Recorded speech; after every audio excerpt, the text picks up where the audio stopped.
Hello everyone, ఈ వీడియోలో అబ్జెక్షన్లో పడ్డ పాన్ అప్లికేషన్ ఎలా క్లియర్ చేయాలి అని తెలుసుకుందాము. అండ్ కొన్ని వెబ్సైట్ ఆప్షన్స్ కొన్ని తెలుసుకుందాము. ముందుగా లాగిన్ అవ్వాలి. ఆ లాగిన్ అయిన తర్వాత ఫస్ట్ అబ్జెక్షన్లో 1 అని కనిపిస్తుంది కదా, ఇక్కడ గ్రే కలర్లో.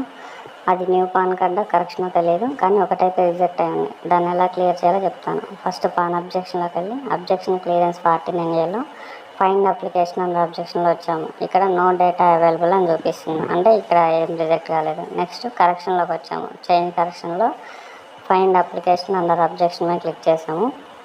సో ఇక్కడ అతనికి ఓపెన్ నెంబరు, పేరు, డేట్ ఆఫ్ బర్త్ చూపిస్తుంది. ఆ పక్కన ఎడిట్ క్లిక్ చేసి ఇక్కడ మీరేం చేయని అవసరం లేదు, జస్ట్ స్క్రోల్ డౌన్ చేసి నెక్స్ట్ కొట్టుకుంటూ వెళ్ళిపోండి.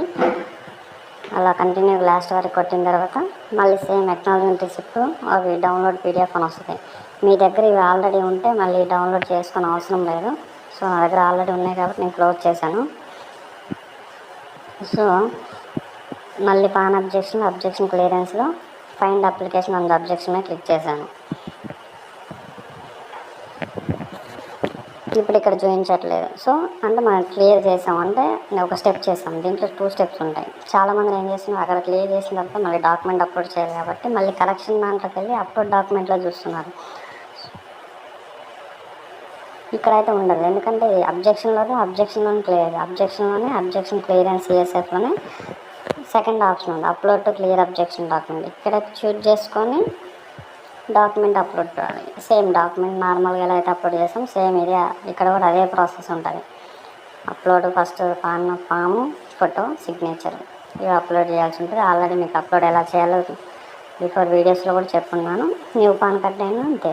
అబ్జెక్షన్ క్లియరెన్స్లో ఫైండ్ అప్లికేషన్ అండర్ అబ్జెక్షన్ ఇక్కడ చూపిస్తుంది. ఎడిట్ క్లిక్ చేసి నెక్స్ట్ కొట్టుకుంటూ వెళ్ళిపోయి సబ్మిట్ చేయాలి. మళ్ళీ second option upload to clear objection డాక్యుమెంట్కి వచ్చి డాక్యుమెంట్ అప్లోడ్ చేయాలి.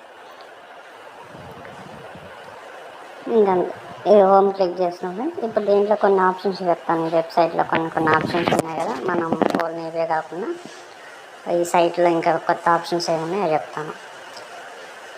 ఇది వచ్చేసి న్యూ పాన్. ఇక్కడ న్యూ పాన్ కార్డు చేస్తాం. ఫస్ట్ పాన్ అప్లికేషన్ ఆన్లైన్ చేస్తాము. ఒకవేళ సగం చేసిన తర్వాత స్ట్రక్ అయితే కానీ, కరెంటు పైన కానీ, ఏ ఎర్రర్స్ ఉన్నా కానీ అవి పెండింగ్ అప్లికేషన్ నుంచి వచ్చి మళ్ళీ సేమ్ అప్లికేషన్ కంటిన్యూ చేయొచ్చు. పెండింగ్ ఫర్ సిగ్నేచర్ అంటే అది డిజిటల్ మోడ్ అనమాట. నెక్స్ట్ వచ్చేసి pending applications for lot creation అంటే ఎండ్ ఆఫ్ డే వరకు జనరేట్ బ్యాచ్ అది ఆటోమేటిక్గా అవుతుంది. దీంట్లో మనం ఏం చేయాల్సిన అవసరం లేదు. ఫస్ట్ ఆన్లైన్ చేస్తాము, నెక్స్ట్ డాక్యుమెంట్ అప్లోడ్ చేస్తాము. ఈ 2 స్టెప్సే మన పాన్ కార్డ్ చేయాల్సి ఉంటుంది. ఇన్ కేస్ అప్లోడ్ చేసిన డాక్యుమెంట్ ఏమైనా రిజెక్ట్ చేంజెస్ చేయాలంటే కానీ వ్యూ అప్లోడ్ డాక్యుమెంట్లోకి వెళ్ళి మళ్ళీ డిలీట్ చేసి న్యూగా డాక్యుమెంట్ అప్లోడ్ చేసుకోవచ్చు. రీజనరేట్ అంటే అక్నాలజ్మెంట్ రిసిప్ట్ నెంబర్ క్లిక్ చేస్తే acknowledgement receipt and pan PDF 2 వస్తే మళ్ళీ కావాలని డౌన్లోడ్ చేసుకోవచ్చు. నెక్స్ట్ వచ్చేసి ఆల్ రిజిస్టర్డ్ కేసెస్ అంటే మనం ఇప్పటివరకు ఏం చేసామో అవి చూపిస్తుంది డేటా.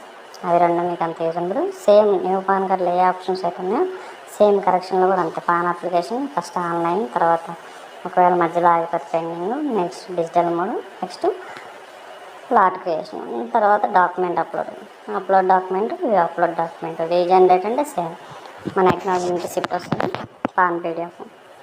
ఇది వచ్చేసి ఫారెన్కి మనకి ఎక్కువ యూజ్ ఉండదు. ఏమైనా రిక్వెస్ట్ ఉన్నా కానీ మనం దీని గురించి చెప్తాం. ప్రాసెస్ సేమ్ ఉంటుంది. ఆన్లైన్ చేయాలి, పెండింగ్ ఉంటుంది, లాట్ ఉంటుంది. దీంట్లో డిజిటల్ మోడ్ ఉండదు. డాక్యుమెంట్ అప్లోడ్ సేమ్ ఉంటుంది. నెక్స్ట్ వచ్చేసి ఆధార్ పాన్ లింక్ వచ్చేసి మనం వితౌట్ కరెక్షన్స్ పాన్ లింక్ చేయొచ్చు. అది ఎలా చేయాలో చూపిస్తాను. ఇక్కడ పాన్ నెంబర్కి ఎంటర్ చేసిన తర్వాత ఫస్ట్ నేను ఒక నెంబర్ ఎంటర్ చేసి చూపిస్తాను.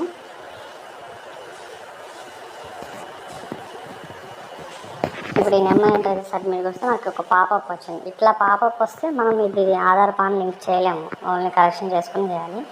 అలా కాకుండా ఇక్కడ చలాన్ నెంబర్ దగ్గర పాన్ నెంబర్ ఎంటర్ చేసి అది చేయగానే కింద ఆటోమేటిక్ చలాన్ నెంబర్ వస్తుంది. అలా వస్తే మనం కరెక్షన్ మన వెబ్సైట్లో చేయొచ్చు. సో ఇది రాంది అలా చేయలేము.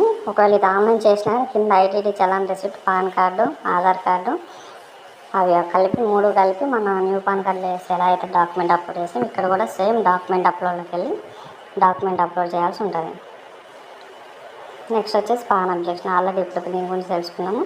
Next MIS payment deposit to HO. ఇది బిఫోర్ యూజ్ చేసాము, ఇప్పుడు అంత అవసరం లేదు. అవైలబుల్ మెయిల్స్ అంటే మీకు ఆల్రెడీ ఇక్కడ రెడ్ కలర్ బాక్స్లో చూపిస్తుంటుంది. ట్రాక్ అప్లికేషను, మన అప్లికేషన్ స్టేటస్ చూసుకోవచ్చు. నెక్స్ట్ డాష్ బోర్డ్ 49 అంటే ఫైనాన్షియల్ ఇయర్లో ఎన్ని పాన్ కార్డులు చేస్తామో అన్ని చూపించండి. ఇక్కడ చూపిస్తుంది ఏప్రిల్ 1 నుంచి మార్చి 31 లోపు డాష్ బోర్డ్ 49 ఏలో ఏం చేసాం, డాష్ బోర్డ్ సిఎస్ఎఫ్లో ఏం చేసాం చూపిస్తుంది. నెక్స్ట్ అదర్ సర్వీసెస్ వచ్చేసి చేంజ్ ప్రొఫైల్, చేంజ్ పాస్వర్డ్. ఇవి మీకు ఆల్రెడీ తెలిసింది. చేంజ్ ప్రొఫైల్ మీద క్లిక్ చేసి మీకు ఏదైనా మీ ప్రొఫైల్లో ఏమైనా మోడిఫికేషన్స్ ఉంటే అవి చేసుకోవచ్చు. ఏమేమైనా ఉంటే చేంజెస్ చేసుకొని సబ్మిట్ క్లిక్ చేస్తే మళ్ళీ హోమ్ పేజ్కి వెళ్తుంది. ఇది ఫ్రెండ్స్ మ్యాక్సిమం ఈ వీడియో చూసి మీకు ఆల్మోస్ట్ ఈ వెబ్సైట్లో ఉన్న ఆప్షన్స్ అన్నీ మీకు అర్థం అవుతాయి సార్. Thanks for watching.